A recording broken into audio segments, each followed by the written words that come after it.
जय हिंद दोस्तों, अगर आप डीएसएलआर कैमरा लेने का सोच रहे हैं या फिर आपके घर में कोई शादी फंक्शन वेडिंग है, उसमें आप एक वीडियोग्राफर या फिर किसी फोटोग्राफर को बुलाना चाह रहे हैं तो रुक जाइए, उसको बुलाने की कोई जरूरत नहीं है। बल्कि आपको एक ऐसे फ्रेंड को तलाश करना है जिसके पास Realme 13 Pro Plus 5G है, या फिर आप खुद भी बाई कर सकते हो। हाँ, 30 जुलाई को लॉन्च हो जाएगा, उसके बाद बाई कर सकते हो। कुछ लोगों के पास तो अभी भी आ गया है। ऐसा मैं इसलिए बोल रहा हूँ क्योंकि जो डीएसएलआर कैमरा होते हैं ना, उसकी क्वालिटी Realme 13 Pro Plus के कैमरे के सामने बिल्कुल बेकार है। एंड ऐसा मैं नहीं कह रहा, कुछ यूट्यूबर्स का कहना है एंड Realme का खुद भी कहना है। कंपेयर वीडियो भी डाली थी Realme इंडिया ने अपनी यूट्यूब चैनल पर। लेकिन सच्चाई क्या है? क्या सच में ऐसा है? दोस्तों, आप मुझे एक बात बताओ कि एक बस एक ट्रेन के बराबर सवारियों को ढो सकती है या फिर सवारियां अंदर घुसा सकती है अपने? नहीं ना, पॉसिबल ही नहीं है। तो सेम उसी तरह जो एक स्मार्टफोन का कैमरा सेंसर होता है वो एक डीएसएलआर के कैमरा सेंसर के बराबर कैसे हो सकता है? स्मार्टफोन का जो कैमरा सेंसर होता है वो उतनी लाइट कैप्चर कैसे कर सकता है, उतनी डिटेल्स वगैरह और भी बहुत सारी चीजें होती हैं, वो इतनी सारी चीजें कैसे समा सकती है एक इत्तू से लेंस में? वहीं एक डीएसएलआर का सेंसर काफी ज्यादा बड़ा होता है। तो एक स्मार्टफोन इतनी अच्छी क्वालिटीज में फोटो कैसे खींच सकता है डीएसएलआर के मुकाबले? अब आपके दिमाग में आ रहा होगा एआई इंटीग्रेटेड है उसमें, तो एआई पर भी हम आते हैं। अब Realme वालों ने जो Realme 13 Pro Plus 5G में जो कैमरा सेंसर यूज करे हैं ना, उनका बड़ा गुणगान करे जा रहे हैं ये कि हमने सोनी का LYT701 and Soni LYT600 camera sensor को यूज करा है, हमने बहुत ज्यादा पावरफुल है, ये है वो है, तमाम बातें हैं। लेकिन आपको बता दूं कि ये दोनों ही सेंसर जो सोनी के IMX वाले जो सेंसर्स आते हैं ना, उनको रीब्रांडेड करके बनाए गए हैं। सोनी LYT701 है वो सोनी IMX 890 को रीब्रांड करके बनाया गया है, एंड जो सोनी LYT600 वाला जो सेंसर है ना, उसको सोनी IMX 882 वाले को रीब्रांड करके बनाया गया है। सोनी LYT600 वाला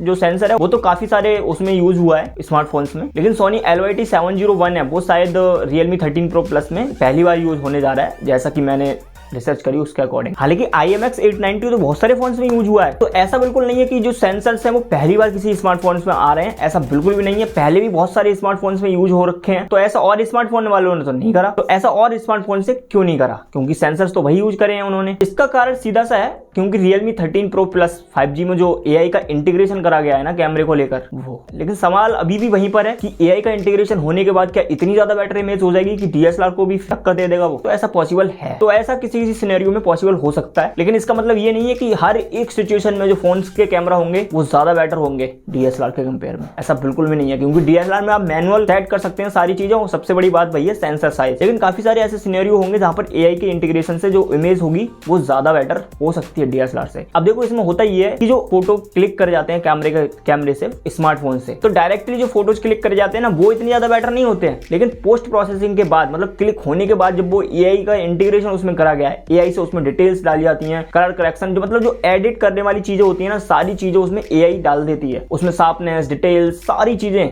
मतलब ब्लर क्वालिटी, एवरीथिंग AI कर सकता है, जो कि Realme 13 Pro Plus 5G में इंटीग्रेट करा गया है ये सारी चीजें। यही एक रीजन है कि Realme 13 Pro Plus 5G को जो इमेजेस हैं वो DSLR से बेटर हो सकती हैं किसी सिनेरियो में, लेकिन इसका मतलब ये नहीं है कि हर टाइम DSLR से बेटर ही हो गया, DSLR फेल है उसके सामने, ऐसा बिल्कुल भी नहीं है। एंड इसका एक साफ सा अंतर आपको वीडियो क्वालिटी में देखने को मिल जाएगा। अभी तो केवल फोटो ही कंपेयर कर रहे हैं ये लोग, तो भाई मार्केटिंग के लिए तो सभी ब्रांड अपना अपना जो भी हथकंडा है वो अपनाते हैं, तो आप इनके चक्कर में ऐसा बिल्कुल मत आइएगा कि DSLR से कैमरा यही फोन लेना है मुझे तो DSLR नहीं लूंगा, ये वो। अगर आपको नीड है तो DSLR की तरफ जाइएगा, ऐसा बिल्कुल भी नहीं हो पाएगा। हाँ, ये कह सकते हैं कि जो कैमरा है वो बहुत ज्यादा बेटर हो सकता है, लेकिन ये नहीं कह सकते कि DSLR से हमेशा ही बेटर होगा। बाकी जब 30 जुलाई को आ जाएगा, लोग जब इसको यूज करेंगे तो रियलिटी अपने आप सामने आ जाएगी क्या है क्या नहीं। तो देखो, मार्केटिंग के लिए हर तरीके के हथकंडे अपनाए जाते हैं, मार्केटिंग के चक्कर में आप इनको ना फंसे, ठीक है। और आई होप इस वीडियो से आपको थोड़ी बहुत हेल्प मिली होगी, थोड़ी बहुत इनकी रियलिटी पता चली होगी। तो इसी के साथ हम मिलते हैं नए वीडियो में नए टॉपिक के साथ, तब तक के लिए बाय बाय।